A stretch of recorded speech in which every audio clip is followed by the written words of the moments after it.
আপনি কি নতুন ইউটিউবিং শুরু করতে যাচ্ছেন? তাহলে এই ভিডিওটা অবশ্যই আপনার জন্য। কারণ ইউটিউবিং শুধু শুরু করলেই হবে না, ইউটিউবিং করার আগে আপনাকে ইউটিউবিং সম্পর্কে জানতে হবে। কারণ আপনার ভিতরে একটা প্রতিভা আছে, সেই প্রতিভার দিকে লক্ষ্য না করে আপনি অন্য একটা ভিডিও তৈরি করতে গেলেন, তাহলে অবশ্যই কিন্তু আপনি ভবিষ্যতে সমস্যা পড়বেন। এবং জানতে হবে যে ইউটিউবের কোন ক্যাটাগরিতে কেমন ইনকাম। কারণ আপনি একটা ভিডিও তৈরি করতে গেলেন, সেই ভিডিওতে ইনকাম নেই বললে চলে, অথচ আপনি ইউটিউবিং শুরু করছেন বা ইউটিউবিং করছেন, তাহলে কিন্তু কোনো লাভ হবে না। অতএব জানতে হবে ইউটিউবের কোন ক্যাটাগরিতে কেমন আরপিএম দেয়া। তো চলুন আমরা জেনে নেই আজকে আরপিএম কোন ক্যাটাগরিতে কেমন হয়।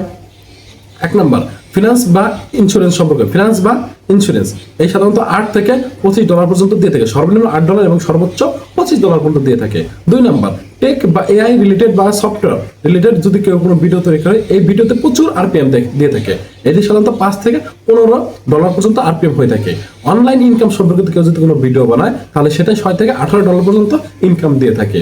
এছাড়াও এডুকেশনাল রিলেটেড বিভিন্ন ধরনের টিপস, তারপর হেলথ টিপস, এই ধরনের যদি কোনো ধরনের কেউ ভিডিও বানায়, তাহলে অবশ্যই তাকে $3 থেকে $10 পর্যন্ত দিয়ে থাকে। তাছাড়া কেউ যদি ফানি কন্টেন্ট বানায়, তাহলে ক্ষেত্রে আরপিএম খুবই কম এবং সেটা 0.5 সেন্ট থেকে $3 পর্যন্ত দিয়ে থাকে। তো চলুন, আমার একটা ইউটিউব চ্যানেল আছে এবং সেই ইউটিউব চ্যানেল আমার একটা অবশ্যই টেক রিলেটেড ভিডিও আমি তৈরি করি। তো টেক রিলেটেড ভিডিওতে 3 ভিতে আমার সাধারণত কতটুকু আরপিএম হয়েছে সেটা অবশ্যই হিসাব করে আপনাদের দেখা দিই।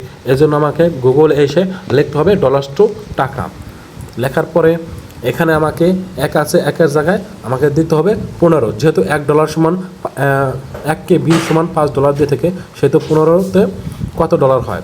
প্রায় $1840। অর্থাৎ আমার ওই ভিডিওতে প্রায় $1840 ইনকাম হয়েছে। তো এইভাবে আমরা হিসাব করতে পারি এবং ক্যাটাগরি অনুযায়ী ভিডিও তৈরি করতে